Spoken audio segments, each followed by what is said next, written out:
Our first program is all about that great person who has single-handedly changed the very world we live in. Me. You don't believe it? Well, we'll prove it over the next 2 hours with a show presented by, oh, would you believe it? Me again. What are the chances of that? Very rare, like infinitesimal.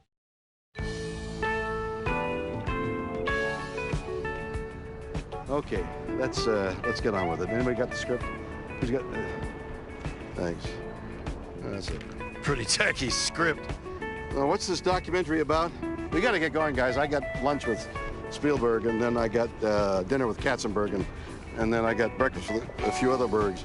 What's the documentary about? It's Star Trek? God, why don't you let that go for by now? It's... Hey, what are you doing with my car? Officer, what are they doing with my car? Let's go, ready?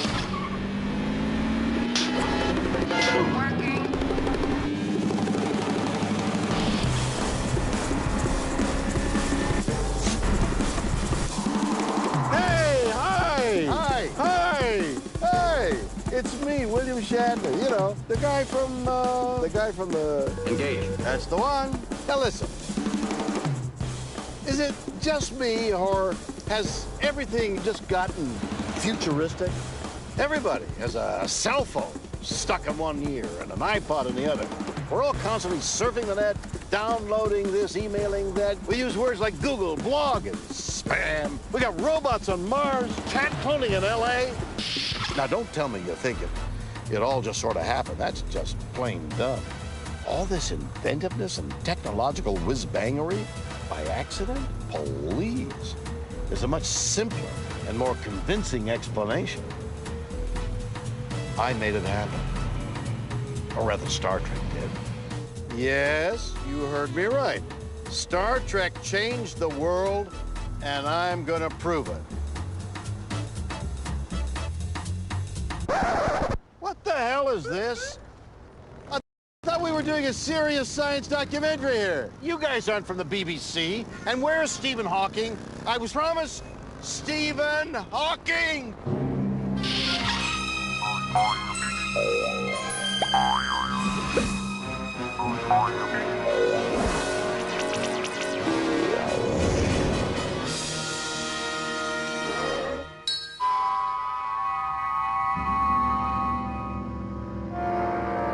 In one of the first episodes of Star Trek, a fighter pilot from the 1960s is beamed aboard the Starship Enterprise.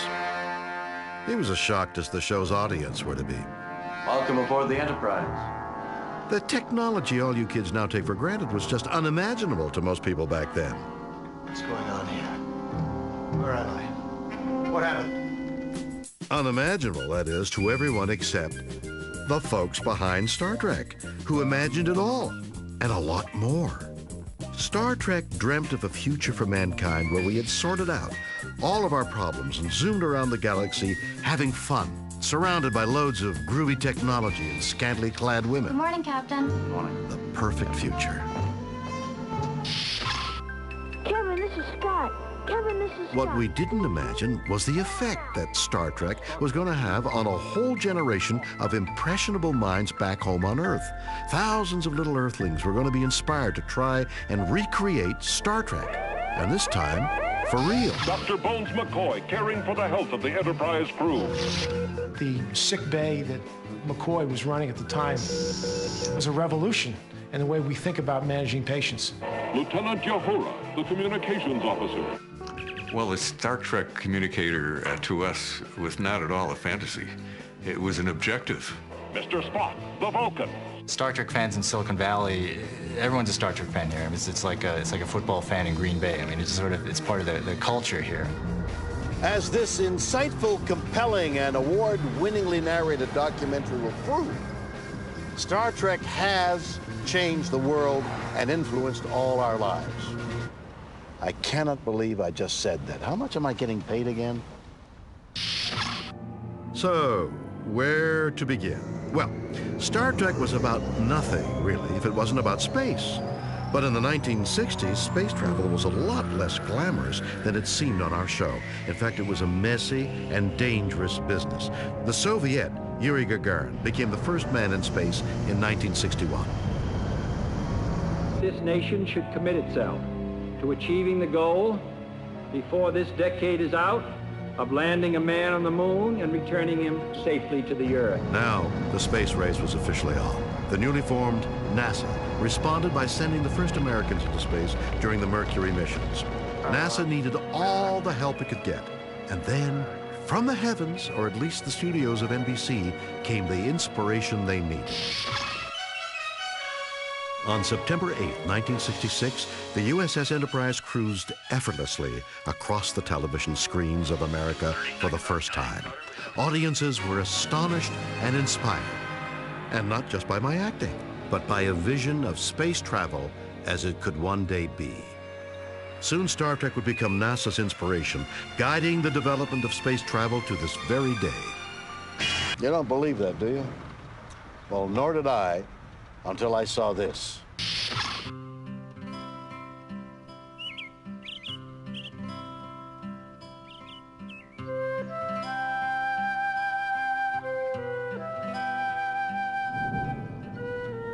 Growing up in 1960 suburbia, Mark Raymond was different. Whilst his friends asked, how far can I hit a baseball, or how far can I go with the girl next door, Mark asked, how far can we go up there in the final frontier? Well, I've been interested in space and science literally for as long as I can remember. I have a vague recollection of walking into the living room when I was maybe 5 or so, and my father was watching TV, and I said, "What are you watching?" And he said, "They're going to send a man into space." And that must have been one of the early Mercury flights, and I was thrilled with that then, and I've stayed fascinated with the exploration of space my whole life. But it wasn't just TV images of man's first faltering steps into space that captured young Mark's imagination. Changing channels, he saw a life-altering vision of space travel's future, a future he could be part of. Captain, sensors report we're being scanned. As soon as I began watching Star Trek, I was captivated by it. By the alien ship? No, sir, it's from that solar system ahead. In Star Trek, regular people could go throughout the galaxy, whereas the reality at the time was a few very special men got to make very short trips just 100 or so miles away from Earth. And so Star Trek really offered a vision of what could be, and that was very exciting. And again, it was a vision that people wanted to believe was real. It would appear as someone is curious about us. Mark certainly believed that Star Trek could be real, and he wanted to prove it. As a young man with a head full of Enterprise-inspired aspiration, he set off boldly to go where, well, you know the rest. Sometimes I fantasized about what it would be like to be on board the Enterprise, perhaps to have the position of the science officer. Kirk to Enterprise.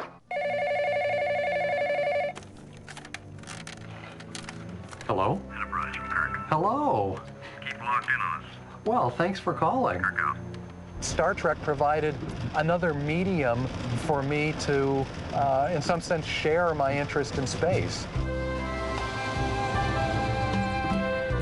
With Star Trek as his faithful friend, Mark embarked on years of exploration into the worlds of physics and engineering until, as a wide-eyed PhD graduate, he finally landed here at California's NASA Jet Propulsion Laboratory. JPL is one of NASA's most important installations.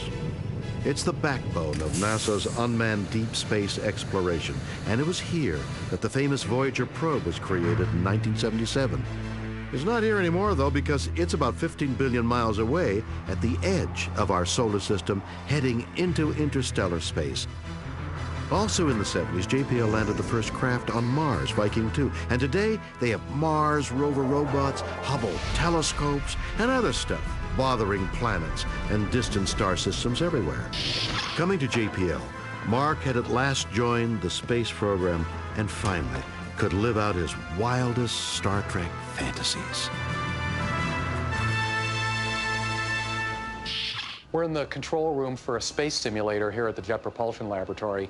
And one of the reasons I think this is so cool is this room is right out of the Starship Enterprise. This to me looks like Scotty's console in engineering or maybe auxiliary control. Scotty, we're suddenly off course. Check out maneuvering controls. Aye, sir. Hold.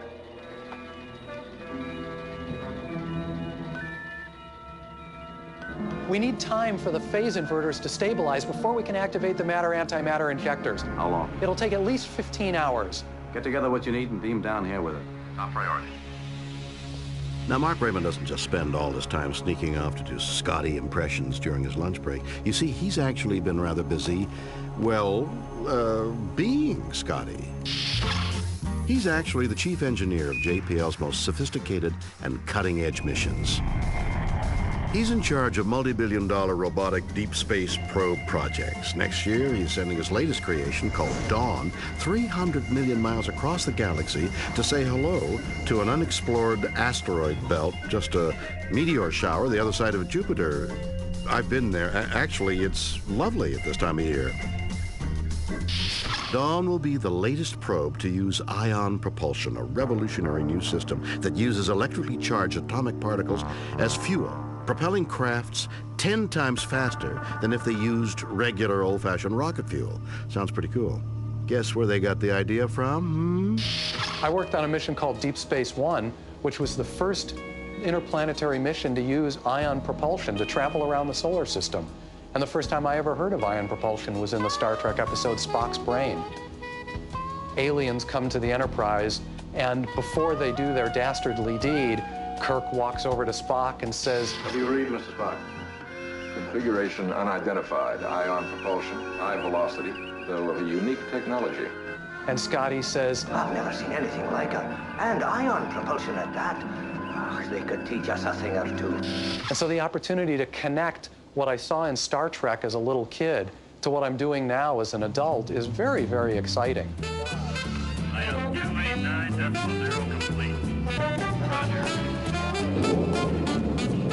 Now, don't be fooled into thinking that Star Trek inspired only one young man growing up in the 60s to join the space program and send stuff into space. No, sir. It inspired just about all of them.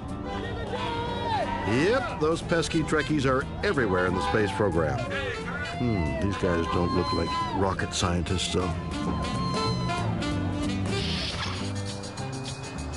And NASA folks aren't shy about their love of Trek either. As a way of a thank you, NASA named their first ever space shuttle the Enterprise. Oh. But back in the 1960s, the exploits of the Starship Enterprise didn't just inspire people tinkering around up there in space. You see, while some young fans were blown away by the idea of going to distant galaxies, others were more interested in all the things we took with us. And some of them would spend a good part of their life trying to make those gadgets happen 3 centuries before they were supposed to. My favorite Star Trek toy was about to hit the streets. Ah, the good life. Ever since his days as chief engineer at Motorola, Marty Cooper has always known how to relax. But back in the early 1970s, one thing was really bugging him. Can anyone answer the phone? Ah, typical.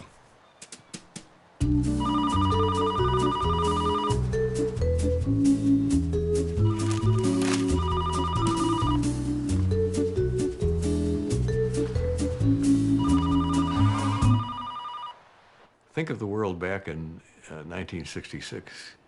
Almost all telecommunications was by wire. You wanted to talk to somebody, you had to plug into a wall. In the entire United States, there were perhaps 50,000 car telephones, and even they didn't work very well. Yep, back in those days, the state of global communications was a bit of a drag. All those missed casting calls, lost date opportunities, and why? The more Marty thought about it, the more he realized there was only one answer. An impossible dream. Or was it? But people are fundamentally, inherently mobile. They move around. They never would want to be leashed, tied to a desk or to their home or to their office if they have a choice. One day, during a break from his heavy schedule of pondering, Marty happened upon an episode of Star Trek and a piece of 23rd century technology that would change his life and take the whole world with it. Hi, Captain. And suddenly, there's Captain Kirk talking on his communicator. Talking with no dialing. That was not a fantasy to us, although to the rest of the world it was. But to me, that was an objective. Mr. Spock. Yes, Captain. Found a whole layer of these silicon nodules of yours. Be absolutely certain you do not damage any of them. Oh, I think this thing is genius. Explain. Just the idea of having voice recognition where we didn't even have it in a laboratory at that time. And the idea of being able to talk not only to the next floor of the Enterprise, but to people on the planet, all of those things are clearly part of our past today. Thanks to Star Trek, Marty and Motorola had the inspiration they needed to build a telephone that had mobility, a mobile phone. Soon, Marty had cracked it, and the brick was born. The very first portable cellular telephone. This portable cellular telephone was before processors, before large-scale integrated circuits. We had a few integrated circuits that combined maybe several dozens of parts, but there are literally thousands and thousands of semiconductor devices in this box. It uses a huge amount of current. The back part of this telephone contains battery. This phone weighs 40 ounces. A typical modern cellular telephone weighs 4 ounces or less. Okay, well, it wasn't quite as cool as the communicator, but it was the start of the communications revolution that would sweep the globe and change the face of human interaction forever. And to think they said it'd never catch on. Yeah, they said that about spandex jumpsuits. Well, they were right about those, though.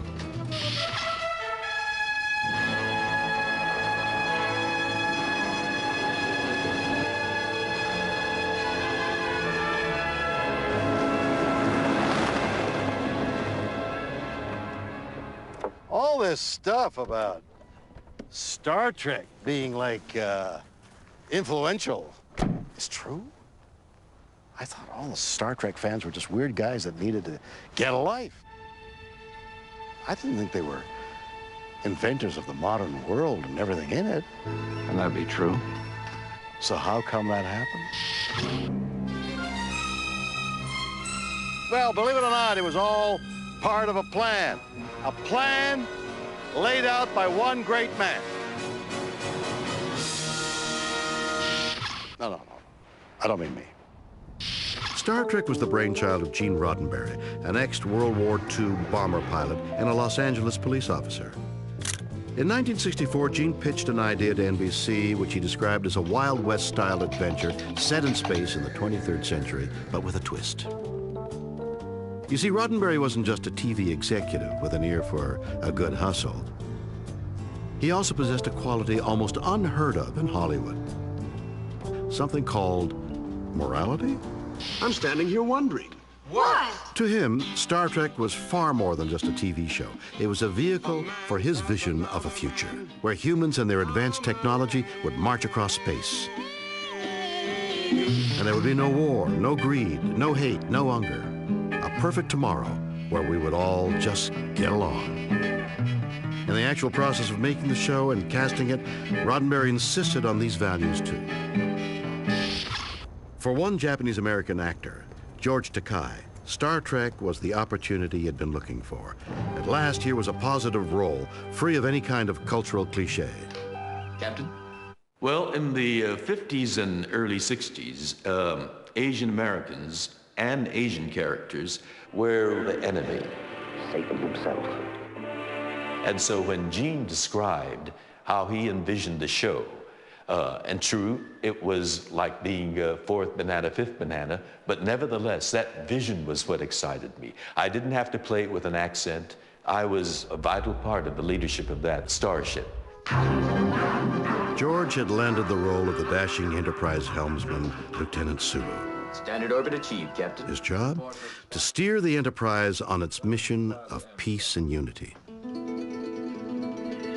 Gene said that the Starship Enterprise was a metaphor for Starship Earth, and the strength of this starship was in its diversity. Starship Enterprise. Each contributing his or her unique perspective, unique talent, unique contribution to making the success of the ship possible.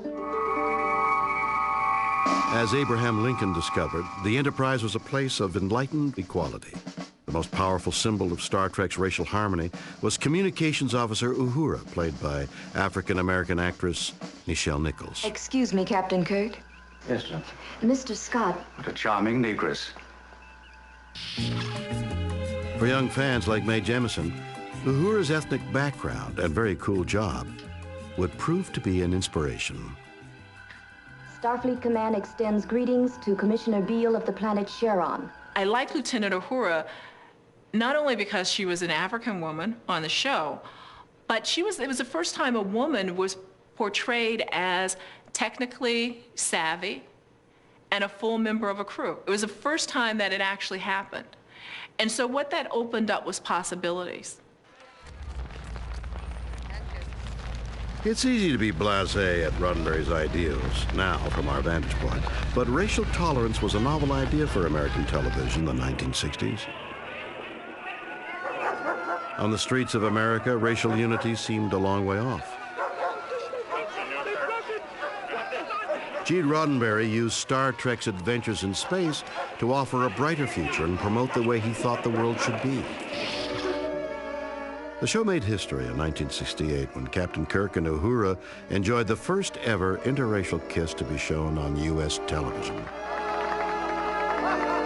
Star Trek gave us the opportunity to actually consider social problems in this context of a completely different world and how we can learn to get beyond things. And I think that was what really crystallized things for Star Trek.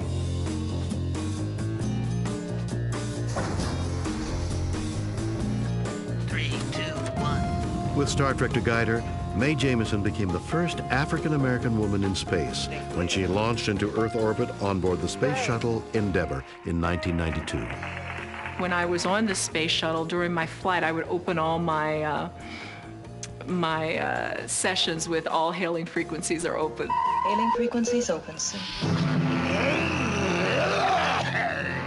Of course, Star Trek wasn't all about biting social commentary and a crew representing a happy, united Earth and future. It was also about aliens. And lots of them.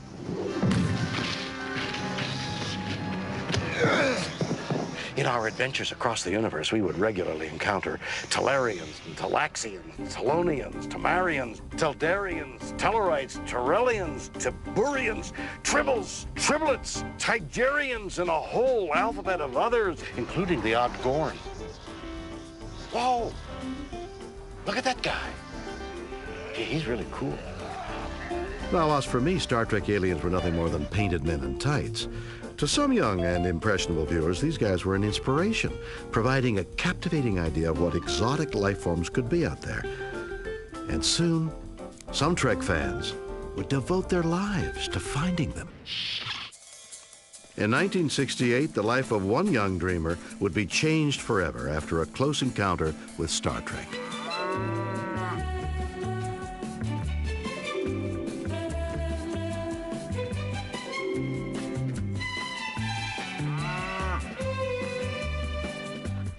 I still have very pleasant memories of grad student days where we were doing our physics homework and it was all spread out over the living room floor in our apartment, and Star Trek was on the black and white television.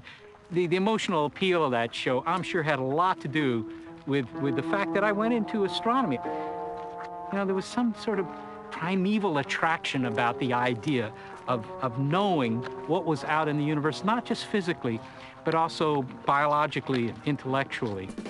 Thanks to Star Trek, Seth Shostak had become convinced that alien life forms did exist, and from now on, he would dedicate his life to meeting them. Now, it's true that the aliens in Star Trek were mostly friendly. At least they were willing to deal with you. Oh, they'd threaten you occasionally with their weapons. But, I mean, they were basically talking on your level, and that was kind of appealing. So I know what you're thinking, that Seth is one of those guys who stands around in crop circles all day saying, "I believe," after one space cake too many. Well, not so. Seth has become senior astronomer at the SETI Institute, the Search for Extraterrestrial Intelligence, an organization that worked alongside NASA for 20 years.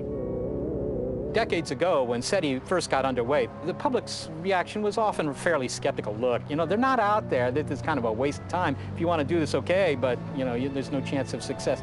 I think that's changed. They've seen Mr. Spock. He's clearly an extraterrestrial, and they've met lots of extraterrestrials on Star Trek. So, you know, they're convinced now that they're out there. So now that Star Trek has convinced you all that little green men do, in fact, exist, SETI just has to find them. Using powerful radio telescope receivers the world over, Seth and SETI sweep the skies, hoping one day to pick up a signal from out there. All this intergalactic interference is constantly monitored for signs of life back at SETI headquarters in Northern California.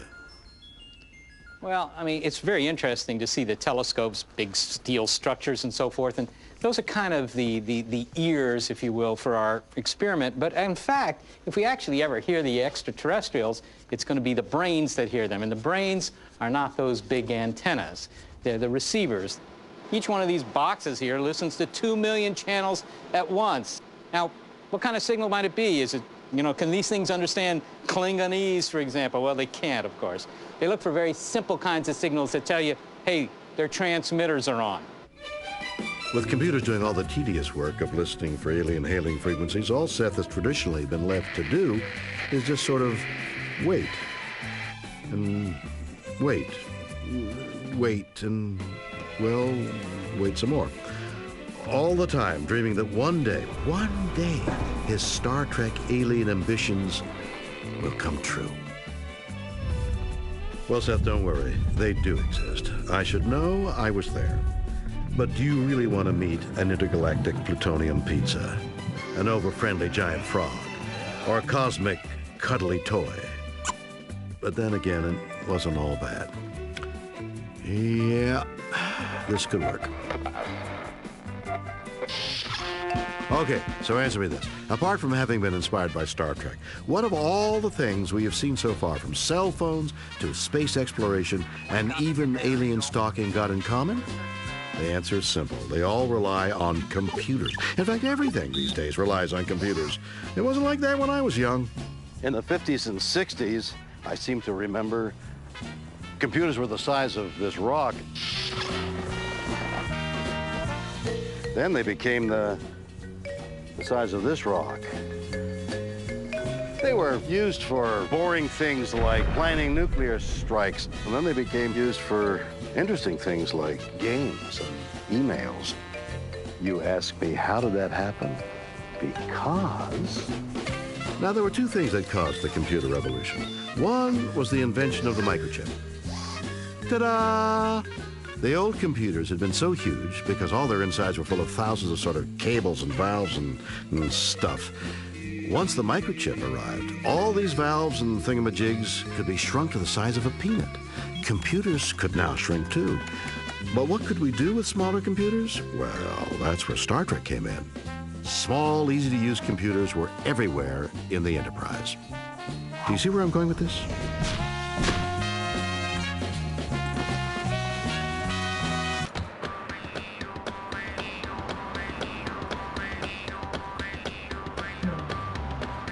This is the town of Boulder Creek that lies above the mountains of the high-tech world of Silicon Valley in Northern California.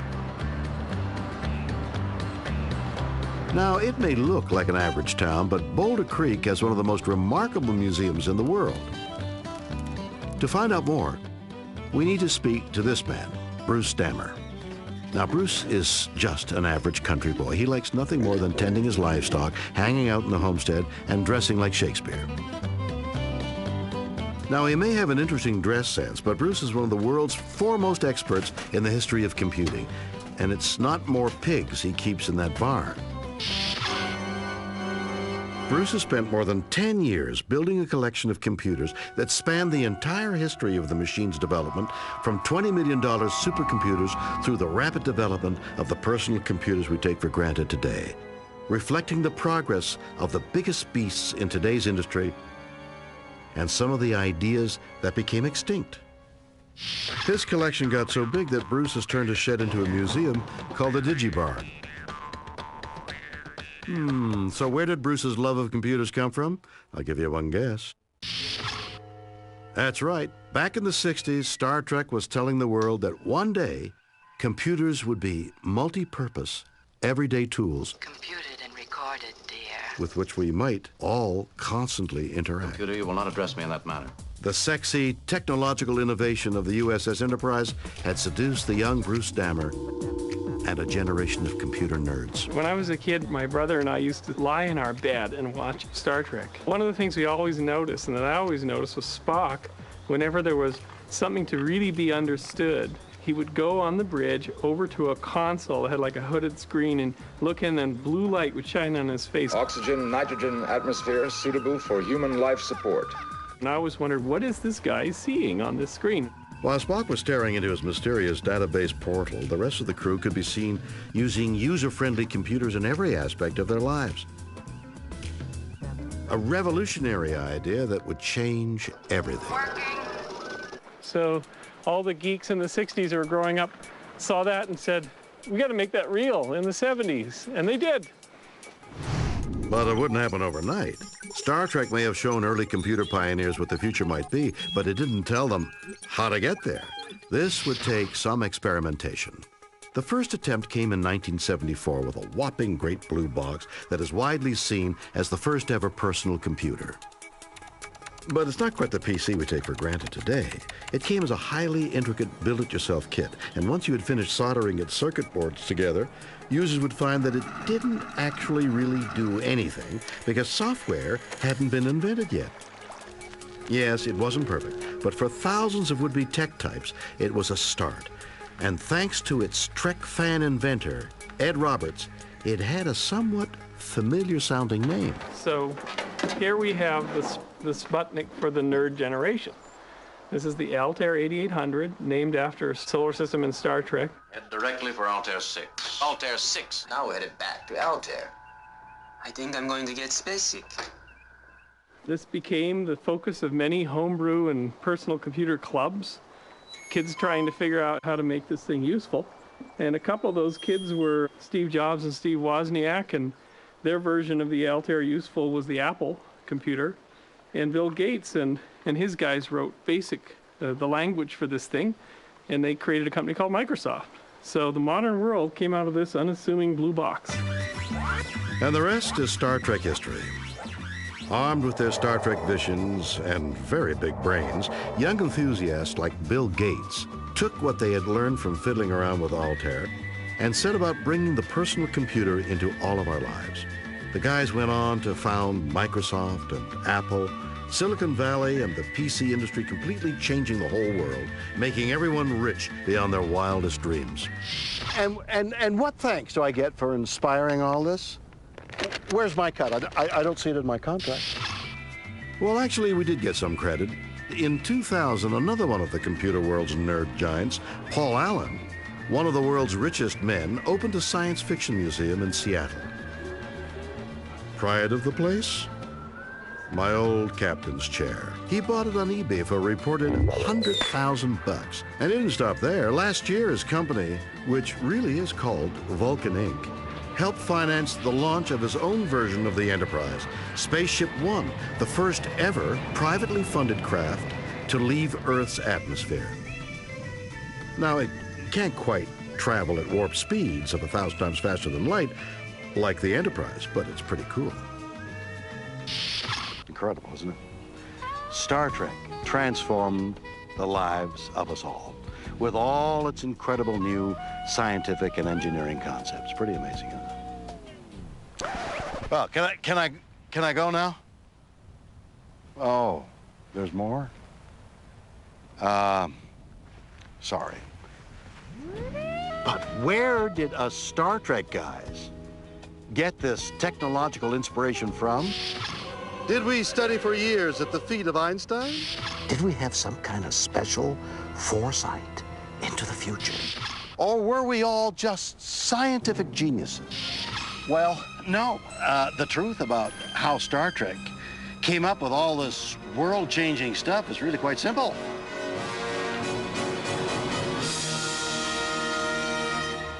Made it all up. What was that, Bill? We made it all up. Are you happy now? Yeah, that's right. Back at Paramount Studios in Hollywood, we had next to no idea about science or technology. We just wanted to make a cool TV show. But one thing we did know was that if we were going to make people believe in Gene Roddenberry's idea of a better future for mankind, the stuff you guys saw on the TV had to look kind of convincing. Head of Star Trek's Making It All Up department was Gene Roddenberry's right-hand woman, head scriptwriter Dorothy Fontana. Gene Roddenberry had a vision of Star Trek going places that other science fiction shows weren't going. He wanted the technology to look futuristic, not just sound futuristic. In the reality of our real world, we worked on electric typewriters. We didn't even have a really good copy machine until about halfway through the first season. We were dealing with our technology and trying to envision a world where technology was far greater.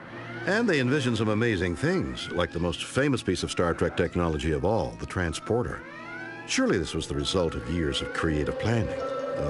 Not quite. In fact, like most of the stuff in the show, the transporter had been born out of necessity, deadlines, and a meager budget. The transporter was never meant to be in the beginning. We were going to have shuttlecraft, and the company in Phoenix, Arizona, making the big set plus the smaller models didn't deliver on time. So there were at least 6 or 7 episodes that we would not have the shuttlecraft, and therefore we had to find a way to get on and off the ship. Faced with this dilemma, Gene Roddenberry came up with a cunning plan. I know, he said, let's just sort of have them just appear out of kind of nowhere or something. And hey, presto, the transporter was born. From its very first episode, Star Trek had attracted attention. I sat back and waited for the fan mail, and boy, did it come. The following week, we received the first bag of mail. And then after that, it became bags of mail, more and more and more. So by the end of about the first 13 episodes, we were having so much mail that we could not handle it in the office. Letters, 1,000 letters, 100,000 letters, 1,000,000.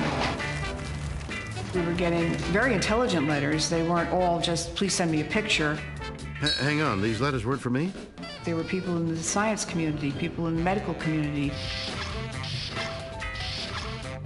Someone wrote into Gene Roddenberry and said, "How do those sliding doors work?" The answer was there were 2 big stagehands pulling them on either side of the doors. Sometimes the stagehands were slow on the cue, so the actors would have to bang right into the door because you had to walk at them with authority, like they were going to open. Despite the prehistoric behind-the-scenes technology, Star Trek's on-screen vision of the future seemed to be catching on. And now we were getting mail from the world of medicine. Stunned by the bits of cardboard and balsa wood, amazing surgical equipment in the Enterprise sickbay of Dr. McCoy. What happened? Here was a place where diagnosis and surgery was quick and painless and didn't even require a knife. No bleeding. It's a medical miracle. And it was this idea that would help inspire a medical revolution. Real medicine was, of course, a world away from Star Trek in the 1960s and 70s. Should have responded by now. Back then, the diagnosis of many serious illnesses in the human body would often involve messy and dangerous exploratory surgery. Now, through Star Trek, the medical community was offered a tantalizing glimpse of the future. Watching Star Trek in the 1970s, Stanford University Hospital brain surgeon John Adler, then a medical student, realized the Enterprise sickbay was the future. Star Trek just elevated the whole idea. McCoy elevated the whole idea of what we ultimately should be able to do with medicine at a whole new level. 30, 40 years ago, before Star Trek came out, we had only the most primitive understanding of where a tumor was inside the patient's body. In fact, it was a very common thing to do a big operation on a patient, open their skull, look inside, and find nothing. His brain is gone. So it was that kind of hopelessness, that inability of physicians to understand why this problem was suffering in the first place, that led to this revolution in modern imaging that was presaged by Bones' sickbay. Dr. Adler and the medical world had been inspired by Star Trek. The key to the future was clear: developing non-invasive Star Trek-style imaging technology, just like McCoy's medical tricorder. A wonder device that sort of sensed things and then sort of tricorded them or something. The idea that McCoy could just, wave the tricorder over a patient and in a non-invasive and really pretty trivial manner make a diagnosis was just almost unthinkable. The medical tricorder could quickly diagnose everything from a chest infection to waxworkitis. They're like waxworks figures. But what dumbfounded doctors didn't realize was the truth behind their beloved tricorder. The 23rd century medical sensors were in fact salt shakers. Now, they weren't meant to be used in a scene as normal salt shakers. Who do you think you are? Until Gene Roddenberry decided they could be recycled to save the prop department a few bucks. Little did he realize they would become the most influential kitchen condiments of all time. McCoy's Star Trek medical magic soon shook up the medical world. Oh, and got salt all over the lens. McCoy was really worth his salt. I got salt all over the lens again. I got a lot of jokes. Salt shakers and... do you want to do another joke? Today, we take non-invasive diagnosis like CAT scans and MRI for granted. But now, even surgery itself is heading towards being a lot more Trek and non-invasive, too. And it's here Trek fan Adler is playing his part. He's invented the CyberKnife, a computer-controlled robotic device that emits a laser beam that can painlessly and effortlessly remove cancers in the human body without as much as a knife or a slice. Beam the tumor, Tony. Literally during treatment, hundreds of beams of radiation are all passing through this tumor, and in the process delivering a destructive dose of radiation that's very accurately deposited in the tumor and destroying it. Not quite as cool as the tricorder, but we're getting there. Wow, isn't it amazing to think that Star Trek accomplished all that? Even inspiring top doctors to change the world? Even more amazing when you consider they just made it all up off the top of our heads. But hey, it was the 60s and anything seemed possible.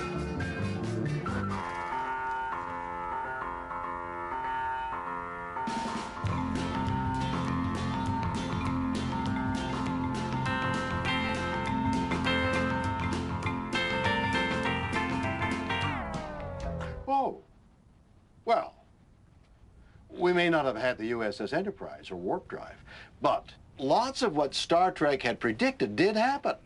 By the 1980s, the future was almost here, and Star Trek had changed the world. But although much of its technology may have been here, Star Trek itself, though, was long gone. Canceled. Yes, canceled back in 1969. Scrapped by the network after just 3 seasons. That's Hollywood for you. Canceled. Every time I think about it, I have a moment of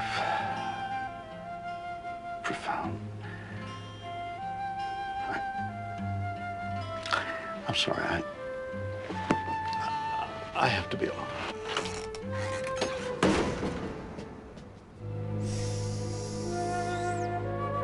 Without Star Trek, the universe became a desolate void for countless eons. Until, in the high-tech 1980s, it was reborn as an all-new TV series called Star Trek, The Next Generation. This new Star Trek would attract a new generation of dedicated fans. People like this scary guy. And him.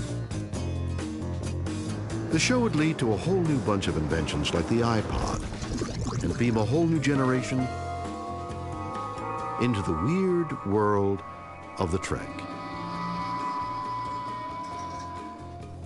But as the public began to have a few slight issues with rampant technology, Star Trek would dabble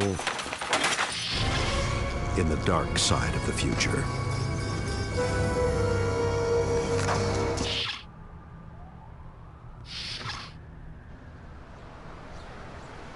Gotta find ourselves a location. Location, location, location. It's everything. Stop! I see it. That's the one right there. It's got mystery, it's very Trekky. Come on, this is the one. Definitely not drugs or intoxication. Could be some form of space madness we've never heard of. Okay, so, where did we get to? Yes, we saw how Star Trek, a low-budget science fiction show from the 1960s, had changed the whole world. Now, like many of you, I thought, Trek changed people's lives. Come on. They'll have to prove it. But it's true. It really did. Yep, the adventures of the Enterprise sparked a technological revolution as a generation of spotty Herberts, geeks, nerds, and spods were inspired to change the world and make it more like their favorite TV show. It was all going rather well, but then disaster struck. In 1969, the greatest science fiction show in history was just getting into its spandex stride when it was canceled. Scotty, we haven't got much time left.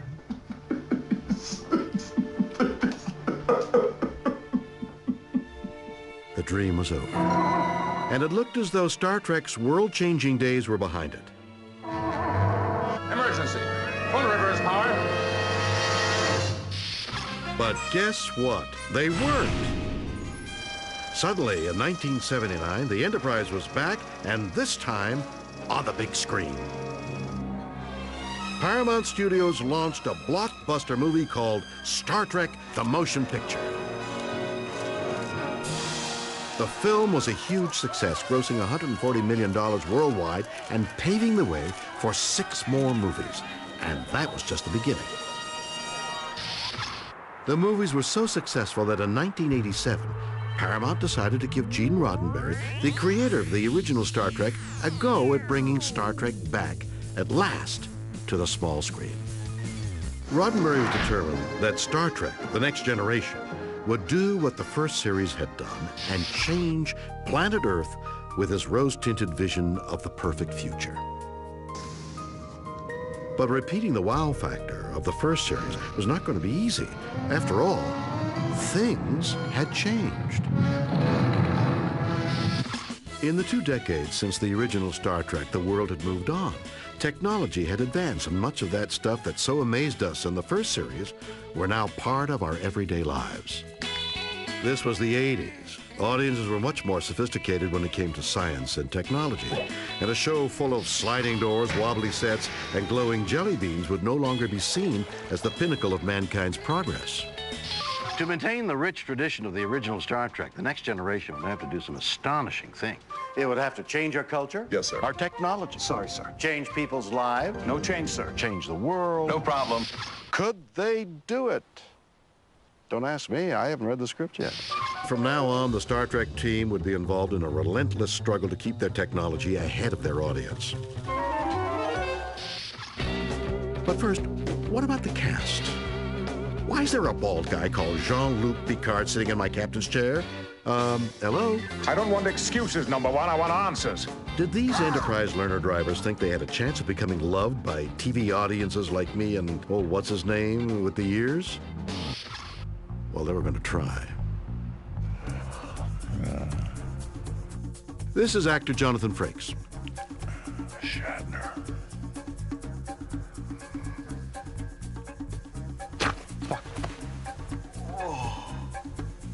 In 1986, Frakes was about to have his dreams of Hollywood stardom come true when he landed the role of next-generation heartthrob Will Riker. Warp 9. Arm the photon torpedoes. Let's see if we can slow them down. There was just one problem. Frakes knew absolutely nothing about the series and all its fabulous icons, you know, like me. When I first started to audition for Next Generation, I was one of the only people in the world who knew nothing about the original Star Trek, or very little about it. I had no idea that it was part of the popular culture, so I went out and rented all the videotapes about Kirk and Spock and McCoy, watched the episodes. Like most humans, I seem to have an instinctive revulsion to reptiles. At that point, I realized that we were trying to reinvent something that was incredibly important to a lot of people. Yeah, it sure was. Jonathan was being transported from his normal life into the crazy world of the Trek. As Commander Riker, the second in command of the Enterprise, All hands to battle stations, laying a course. Engage, warp 9. he would spend the next few years doing all the usual life-enhancing Star Trek stuff, like getting blown up, wobbled around, making space omelets, playing with his instrument, and generally impressing the ladies. His life had changed forever, but Frakes could never quite lose the sense that Star Trek was just another cheap science fiction show. In the darkest night of the soul, Sleepwalking. he'd wonder, What have we gotten ourselves into? We're wearing polyester spacesuits. We go to a planet once a week. It's filled with smoke and dirt. And we talk to people with silly heads on.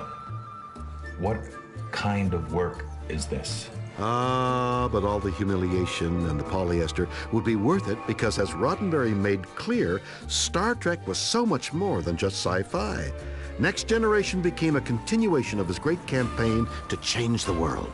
Roddenberry said, in the 24th century, and he believed this, and because he believed it, we believed it. He said, in the 24th century, there will be no hunger, and there will be no greed, and all the children will know how to read. So I've quoted him for saying that for many, many years. In fact, Next Generation was initially even more optimistic about mankind's progress than the original Star Trek had been. Whilst Captain Kirk's approach to foreign policy was generally this, Captain. Captain Picard favored more diplomatic methods. We mean you no harm. The Klingons, once our ugly enemy, were now part of the Enterprise crew. Within phaser range in 30 seconds. Even though they were now even more ugly. Sounds crazy. It's not crazy at all. And just to make sure there weren't any pent-up bad feelings or funny mental hang-ups, Roddenberry even made sure there was an onboard therapist, a caring alien who could sense emotions and communicate using her mind. I've got a few thoughts of my own. Let's see if she can sense these.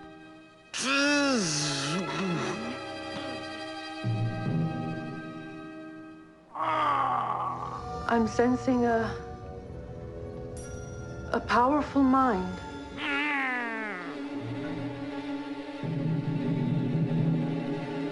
Yeah, forget about it. Stick with the good old spoken word for the rest of the show. Yep, Next Generation's band of intergalactic adventurers seem to be doing a good job. Bridge to Riker. Urgent. But it took a bit of time for audiences to adjust to this new cast and their funny ways, some more than most.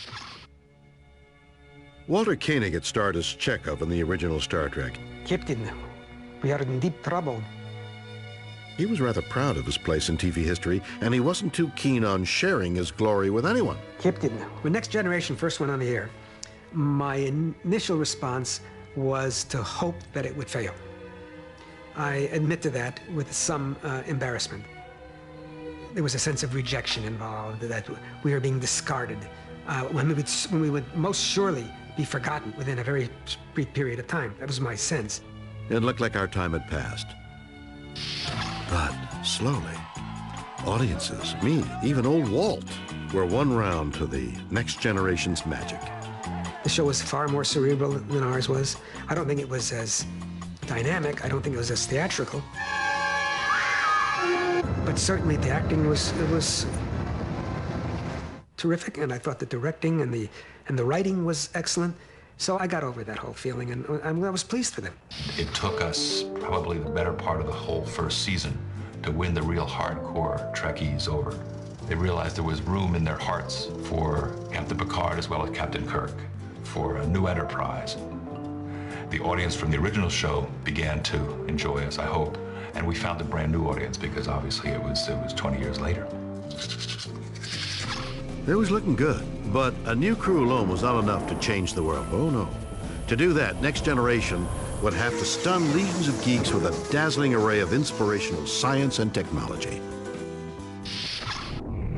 So Star Trek issued a grand decree: make the technology on Next Generation so amazing that it would blow the mind of tech freak geeks everywhere. Now, who better to impress geeks than more geeks? That's why Star Trek hired these guys: NASA physicist Andre Bomanis and technical designer Rick Sternbeck. Andre and Rick were sent by Roddenberry to comb the science libraries and the geeky model kit shops of Southern California to find ways of updating all the cool computerized thingamajigs that had proven so wowy in the original Star Trek. Together, they'd use their nerd knowledge to try and make the tech both more scientifically respectable and kind of futuristic-y looking. The audience for the show had become a lot more sophisticated. They expected a higher level of credibility in terms of the science and technical language in the show.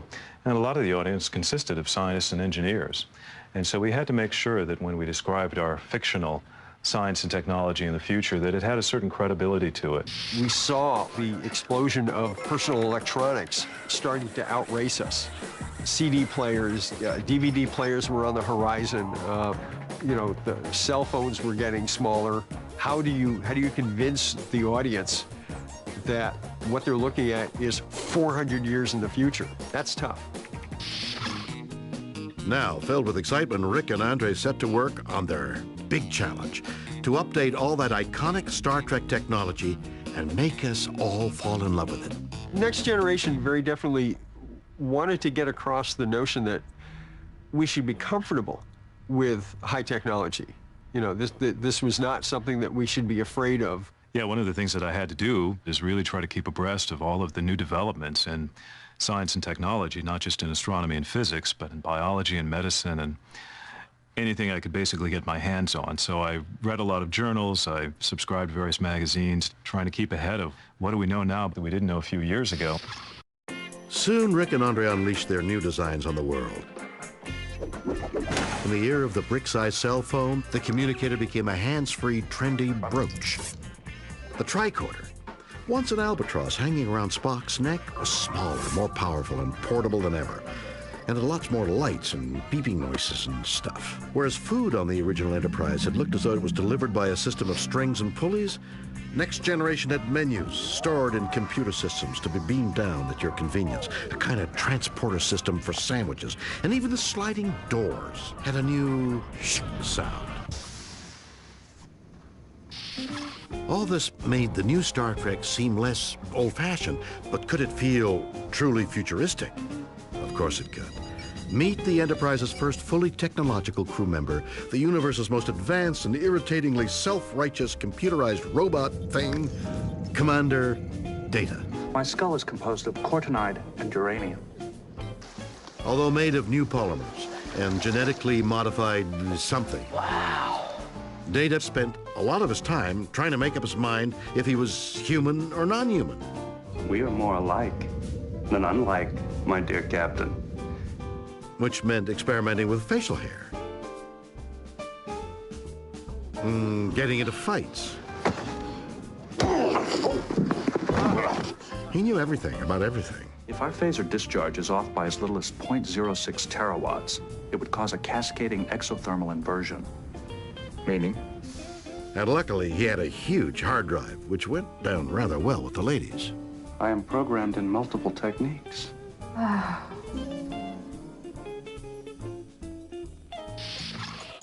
Data became a hit. But could he and the rest of Andre and Rick's new tech ideas do what the old Star Trek had done? Inspire geeks and change the world? I reckon they could. Back in the real world, computers had loads of room for improvement. Because while by the 80s they were selling in their millions, most people brought their gleaming new PC home and then put it on a desk and just sort of looked at it. Nobody had quite figured out yet how to make us want to spend any quality time with them. To do that, they'd have to be able to do something more exciting than write invoices. But someone was about to solve that little mystery. I have a confession to make. Next Generation's my favorite Star Trek series.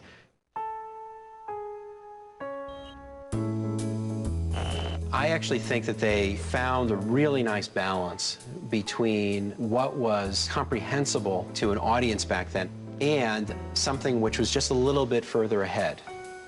This is Steve Perlman, a man who dreams that one day we will all live in perfect harmony with computers, just like on board the Enterprise. For the last 20 years, Steve has been at the forefront of computer technology in Silicon Valley, California. His success all started back in the late 80s when he was a principal scientist at Apple Computers, wondering what to do to make computers do stuff. And then one night, he swept away his hair and watched, you guessed it, The Next Generation.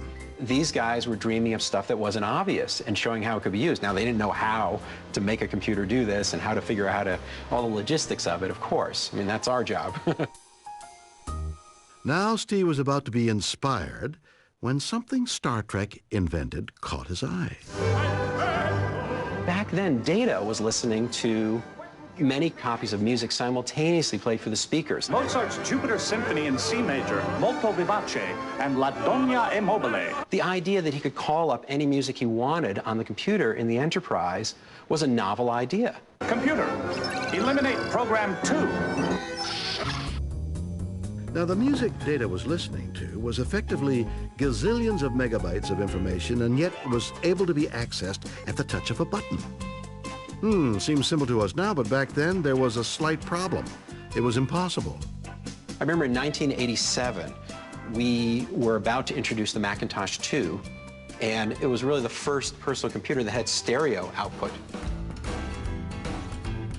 It sounds so trivial now, but it took an entire disc of the largest disc made just to play one single in stereo. And it took a state-of-the-art computer the day it was released in 1987. There was a bit of a problem. So what did Steve do about it? Simple.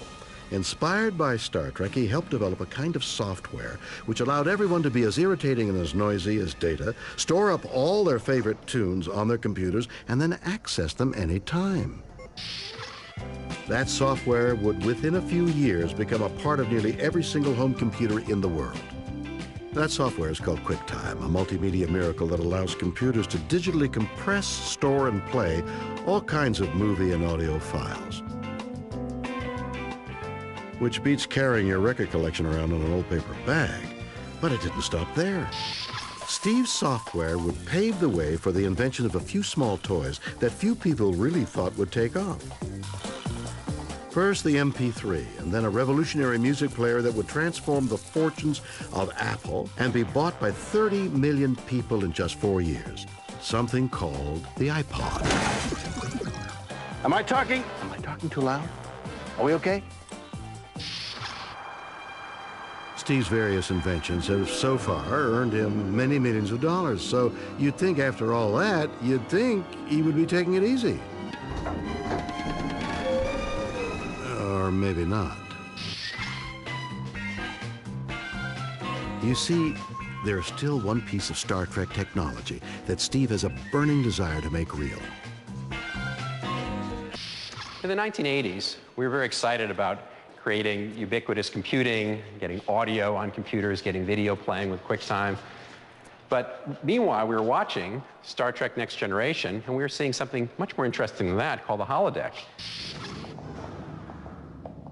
The holodeck was a great big empty area of the ship, which during your day off, you could download any scenario you fancied from the ship's computer and become part of it.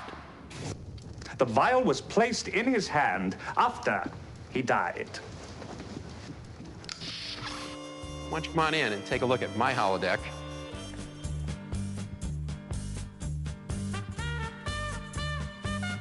Today, Steve is convinced that he can make the holodeck a reality. I'm going to regret this. That's why he's developing a sophisticated motion capture system that feeds information from retroflective beads positioned on a subject's body into a computer that can then recreate a perfect 3D image of it in some imaginary world. One day, we will all entertain ourselves like this, according to Steve.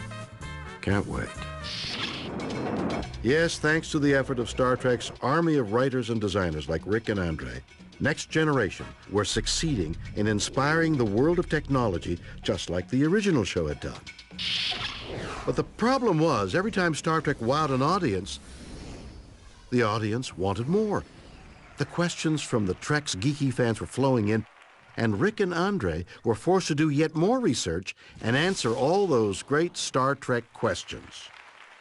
How much energy would you need to create a warp drive? What's the role of dilithium in all of this? Where would the power come from? How does the transporter work? How are you going to make sure that you reassemble people in the same order that you took them apart so that they come back in one piece? How does this work? All of these things were interesting questions to the more technically oriented fans on the show. Soon the Next Generation tried to give an answer for everything, and were keeping audiences on the edge of their seats with gripping dialogue like this. A Dyson sphere. In the 20th century, a physicist called Freeman Dyson postulated the theory that an enormous hollow sphere could be constructed around a star.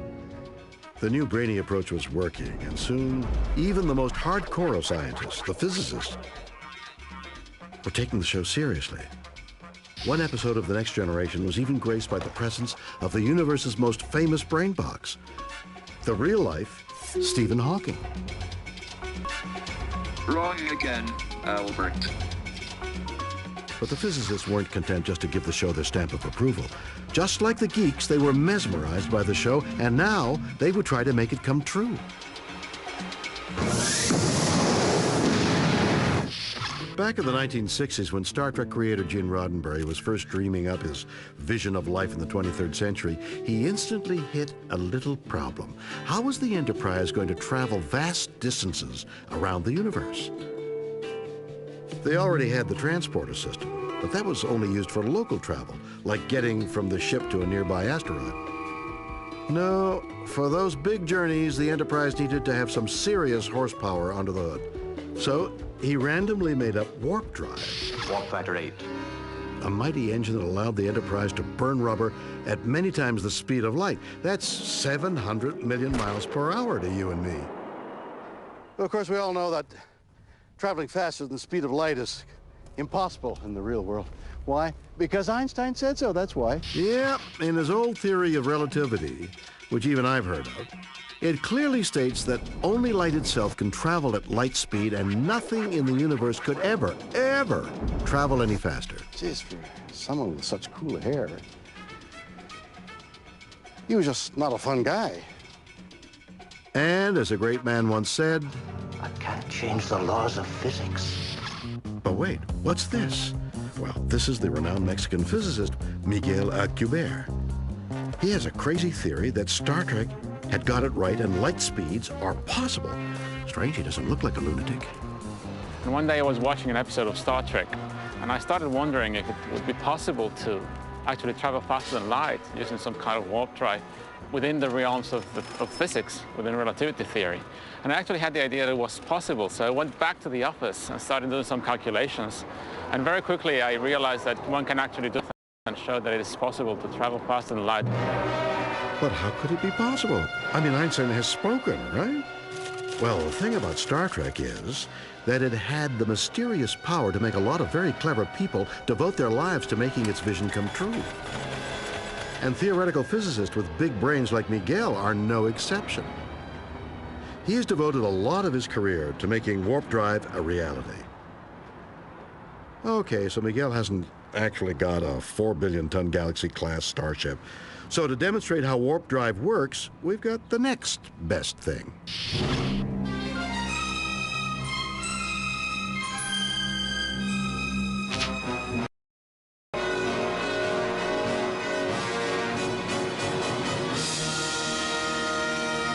According to Alcubierre, to understand warp drive, we need to completely rethink the way a spacecraft gets from A to B. The Enterprise travels through the galaxy much faster than the speed of light. And people's perception is usually that it just travels very, very fast through space. Yeah, so we travel across the galaxy, getting from A to B, using some serious forward motion. I'm with you so far, Miguel. Carry on. What the Enterprise in fact does is travel through the galaxy without moving. It would sit there inside a bubble of distorted space. The space behind the Enterprise would expand very quickly, and the space in front of the Enterprise would contract very quickly. And in this way, the Enterprise would be pushed by space itself from one place to another. Hang on. So the Enterprise doesn't move, and the space warps around it to form a bubble, contracting in front of it and expanding behind it, pulling the ship along. Before you get too excited about warp drive, consider this. It may be theoretically possible, if Miguel is right, and lots of people think he's not. But it turns out that even Miguel admits that warping space-time would require rather a lot of energy, the equivalent to, say, 1 billion suns, as Miguel will now explain. You cannot just distort space any which way you want. You need a distribution of matter and energy to create that. So if you go through the math and see what kind of energy you would need to create a warp bubble, you figure out that it's a very strange type of energy. It's something. Hey, Miguel, you know what? I just remembered I got a thing, a meeting. So just keep up the good work. Ciao.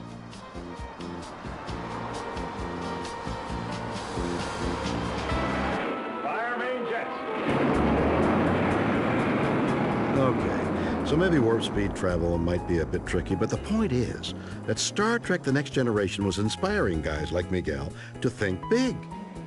And he wasn't alone. This is the Institute for Advanced Studies in Princeton, New Jersey, a place that is officially home to the world's brainiest people. It's the place where Einstein used to hang out and play with his hair. Here, resident physicists like Dr. Lawrence Krauss were watching The Next Generation and starting to realize that Star Trek and some of the loftiest goals of science were strangely linked. The mission of the Enterprise, its 5-year mission, is to go out literally and find out what's possible in the universe. And of course, that's exactly for me what science is all about. It's why I do what I do, and why most of my colleagues who are here in this building right now are doing physics, because they're interested in what's possible in the universe. In love with the Trek, Krauss decided to write a book examining in detail just how the physics of Star Trek would actually work. In his book, Lawrence analyzed everything from warp drive to tractor beams, subspace sensors, the holodeck, and photon torpedoes. But there was one thing in particular, the most iconic piece of Star Trek technology of all, that Krauss was most keen to tackle, the transporter. What seduced me into writing the physics of Star Trek in the first place is a transporter, because I travel in airplanes a lot, and I hate it, and I'd love to be transported from one place to another. Now, according to Rick and Andre and the Next Generation writers, the transporter works by breaking your body down into individual atoms, storing them on a computer, and kind of emailing them onto another computer before putting your body back together again. Simple. But as Krauss discovered, doing all this presented a few slight problems. If I wanted to disassemble you into individual elementary particles, I'd probably have to heat your body up to about 100 million degrees. Just to scan you and store the information is incredibly daunting. Take a 100-gigabyte hard drive. Well, one wouldn't do it. You'd have to stack them from here, a third of the way to the center of the Milky Way galaxy. 10,000 light years worth of 100-gigabyte hard drives. Whoa, so if all that wasn't bad enough, there was one even bigger reason why Krauss thought the transporter was completely impossible. It totally defied one of the cornerstones of quantum physics. So what is it, Mr. Know-it-all? The Heisenberg uncertainty principle from quantum mechanics. And that says that even with the best microscope in the world, you can never know where every atom is in your body and precisely what it's doing at the same time. You can either know where it is or what it's doing, but not both. There's no margin for error. One atom out of place and poof, you never come back. Energize. So with the crazy world of quantum physics to contend with, surely Rick and Andre and the Next Generation team had been caught out. Oh, ye of little faith. You see, Star Trek had made sure that the problems presented by the Heisenberg uncertainty principle were overcome by outfitting all the transporters with nifty little gadgets called Heisenberg compensators. That made sure everyone got beamed from point A to point B in one piece. Transporting really is the safest way to travel. How did it work? Nobody knows. Okay, so the transporter may have been one idea too far for the real world of physics, but as Krauss soon discovered, the next generation writers were onto something with another of Enterprise's travel techniques. They were using a cheeky physics phenomena called wormholes. Wormholes, according to the experts, are a strange breach in the fabric of space and time that can act as both a shortcut through the universe and as a way of traveling back and forth through time itself. And Lawrence has popped around to help me rustle one up. Lawrence, I was just narrating about you. Isn't that amazing? Come here. It's Lawrence Krauss, top physicist. What are the chances of that? It's in the script, Bill. No. Laurie, it's me acting. This is called acting. I'm sorry, I should have known. I'm sorry.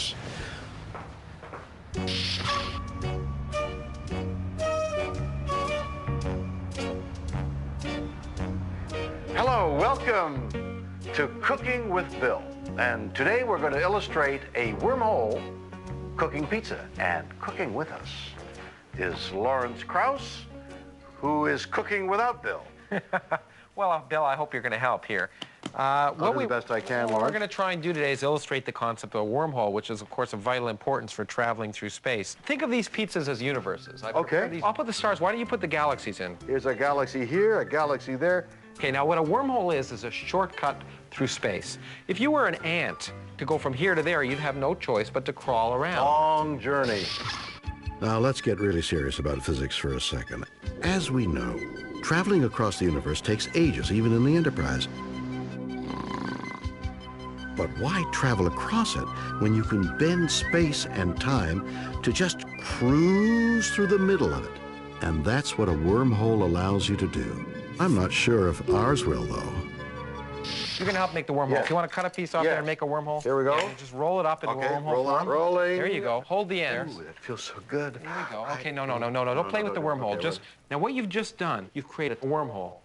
You're kidding. It's amazing. It's all pointless unless you have the Enterprise to go through the wormhole and come out the other end. We don't have the Enterprise, but we do have anchovies. And the anchovy is the Enterprise. Yeah, that's all I have. There's Sorry. something fishy about that. Oh, well. So there it is. Having conquered the worlds of science and technology, it looked like Star Trek would just keep on inspiring the world forever. It won award after award, and ratings were huge. But then, a crisis. Two things happened that would forever alter the course of the USS Enterprise. First, Gene Roddenberry died in 1991. And as a fitting tribute, NASA launched his ashes into space. Star Trek's creator was gone, and so was his uncomplicated and optimistic vision of the future. Star Trek's next problem was the changing mood of the public, which was now becoming harder to ignore.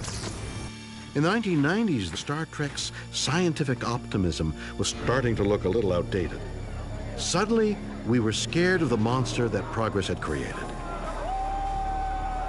Genetically modified crops, the ozone layer, the Y2K bug, computer viruses, Chernobyl, globalization, global warming, cell phone brain tumors, CCTV watching our every move. Enough already. You get the point, right? People were worried. And what do people do when they get worried? Well, some of Star Trek's viewers were about to get mad. Let me talk to him.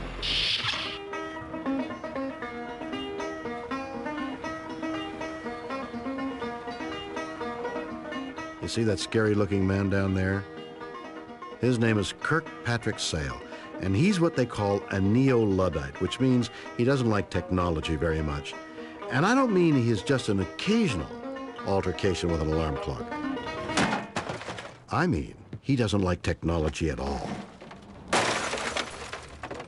Gonna hide now.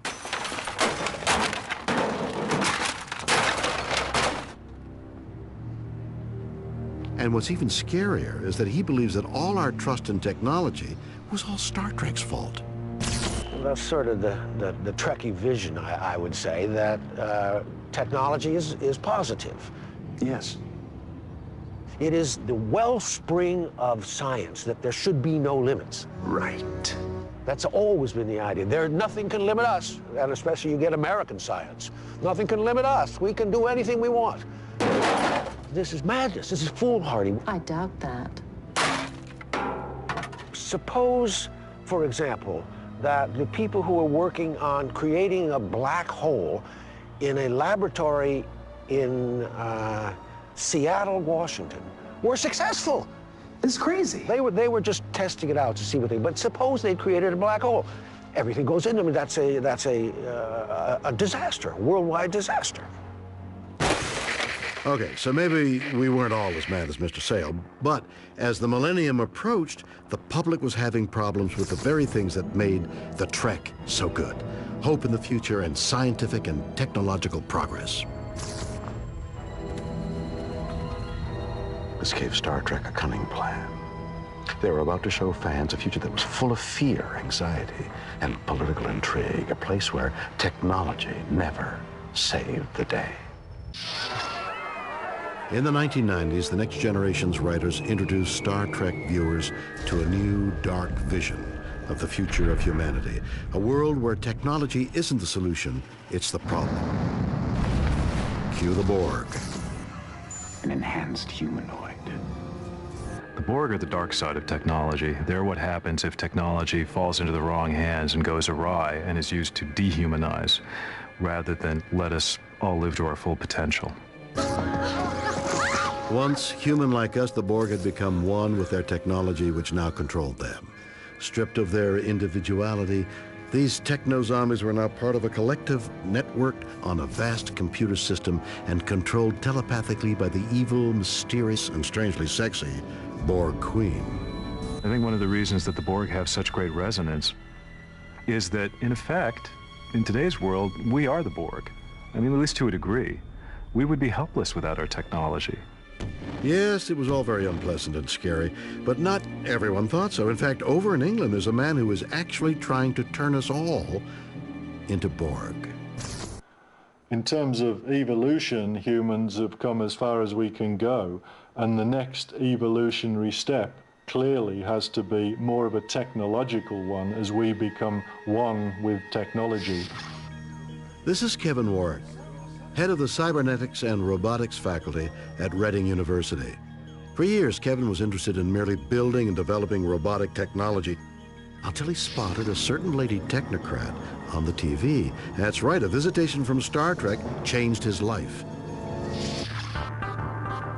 Now, Kevin and his students may look like a harmless bunch of geeks, but they're far from it. In fact, even as I speak, they are plotting to turn the people of Earth into a race of technologically enhanced drones. That's right, Borg. Oh dear.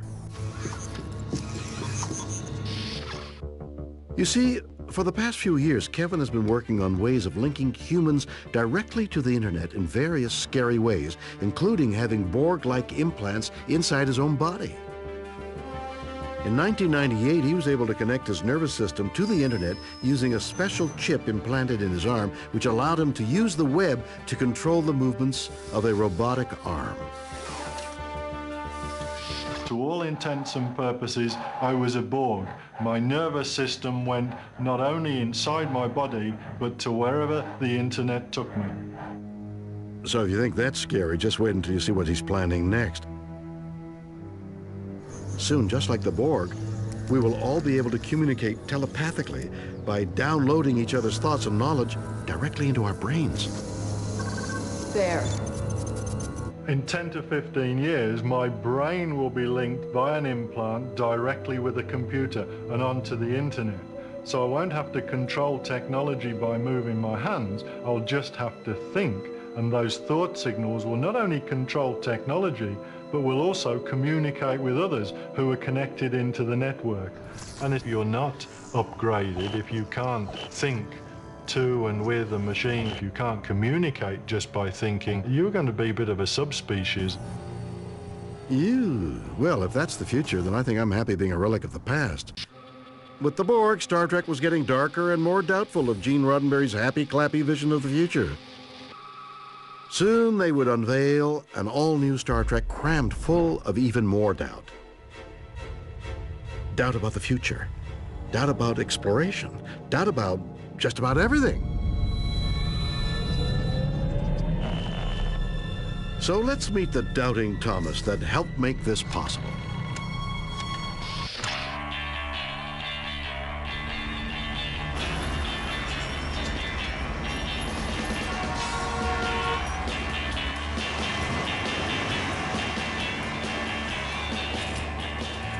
This hard-rocking, blue-bearded rebel is Ira Stephen Bear.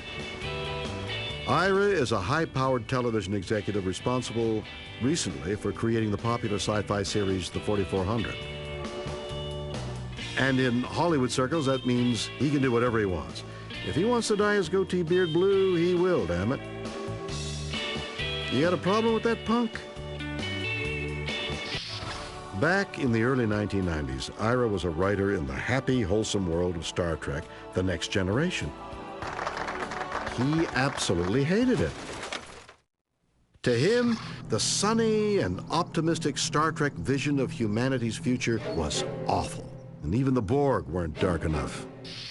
When I got there, Star Trek to me was what, as a kid, growing up in New York City, I used to think Connecticut was. I thought the 24th century had become Connecticut, which not necessarily purely white, but purely white bread, where people were very satisfied and there were no problems. Well, that all sounds quite nice to me, but I guess that was the problem. You see, Ira doesn't do nice, and what irritated him even more than Star Trek's nice people was the show's attitude to future science and technology, which was, you know, nice. The secret message of Star Trek is that basically technology is good. And let me tell you, if that is not the most hopeful message you can possibly give out, I don't know what is. Because basically I find that as I look around us, computers are changing the way we interact, how we think, our relationships, and Star Trek keeps telling us it's okay, not to worry. Well, Ira was worried. His toaster had been giving him funny looks, and his cell phone had made fun of his beard. And he wanted to take revenge. Soon, Ira would get a chance to put his thoughts into action when he was asked to help develop a new Star Trek series called Deep Space Nine.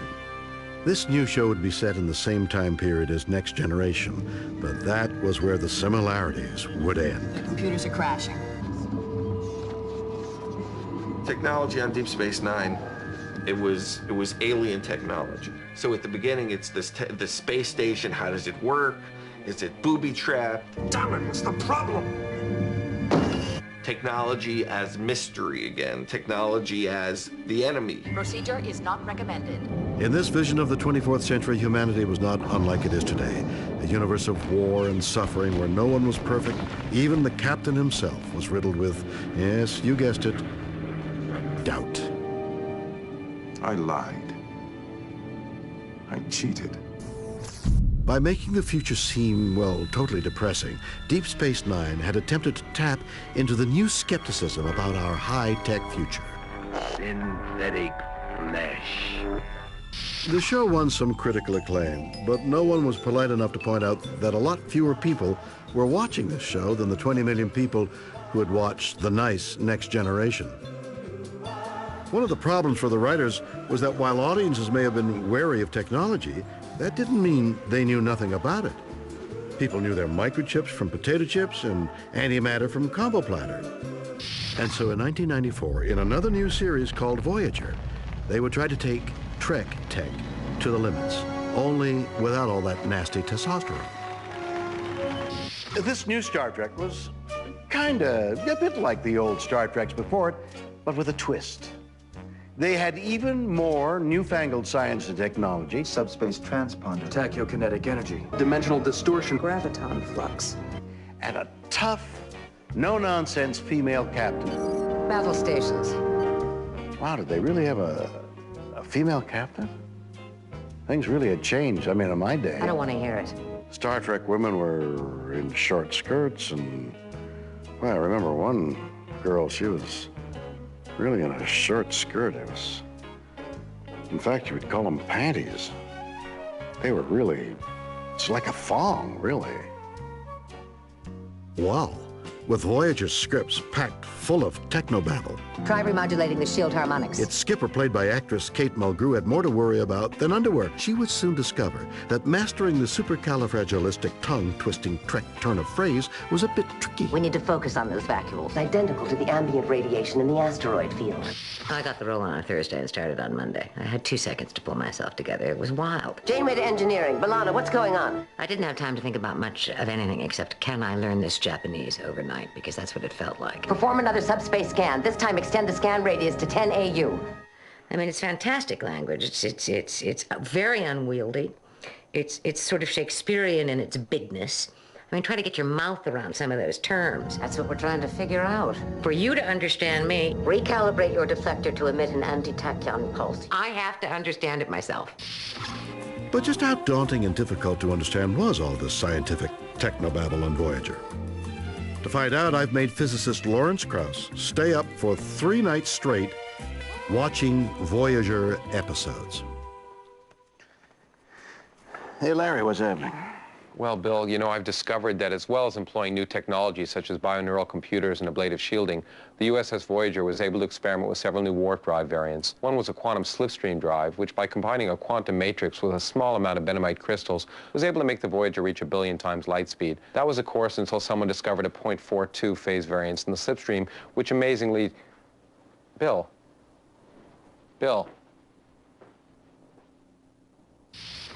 You see, like Deep Space Nine, Voyager's mix of scary scripts and a darker future didn't really catch on with television audiences, and the ratings continued to decline. And worse was to come. In 2005, Star Trek's latest incarnation, called Enterprise, was canceled after ratings finally hit the floor. Wonderful. The problem, of course, is that Star Trek had moved away from Gene Roddenberry's original message, which stated quite clearly that in the future, human beings would live in something approaching perfect harmony, and that this would be possible because of our technical brilliance and lots of cool inventions. Paramount Studios now says they've killed off the TV show for good. Yes, it looks like Star Trek may have reached the final bit right at the end of the final frontier. All right, everybody, back to your posts. Let's get out of here. But hey, don't fret. The point is that it hasn't really gone. Star Trek is all around us, and all that science and technology we take for granted today, from cell phones to computers to MP3 players to space travel and modern medicine. And forevermore, when people need inspiration, when they need to be reminded of just how cool the future could be, Star Trek will be there. So there you have it. The epic story of how a humble science fiction show changed the world. Today it may be gone, but Star Trek will live on forever. Lawsuit here. I don't know what the... what is going I'm so on sorry. here? Excuse you me, want to turn that we're off, shooting a documentary. We don't need any lawyers. Who are you? Well, I'm Did William you just Shatner. walk in William to any Shatner, house? Star Trek. Oh, right, that Trekkie guy. Yeah. Well, okay. What, does this look like the Enterprise to you? No. Have you got any money? I don't have any money on me. If you've got any money, please, ma'am, I don't... You think you can do this, No, huh? I don't think I can Just do this. because you're what, some Star Trek guy? Well, I mean, Star Trek's pretty popular, you know. It is, huh? Yes. Well, you know what? This is 2005. You're very aggressive. You're tall and you're blonde and you're beautiful. You are what do you beautiful. do tonight? Not too much. Can I stand on the higher ground here? Look at the difference this makes. You see this? See what a difference this is? It does. You know, I've been meaning to talk to you. Oh, that reminds me, I need to call that girl. Next on 5 Star Trek Night is an ode to yours truly, a classic episode of Star Trek Voyager. Guys, I'm not in the series. Tonight's supposed to be all about me. Again.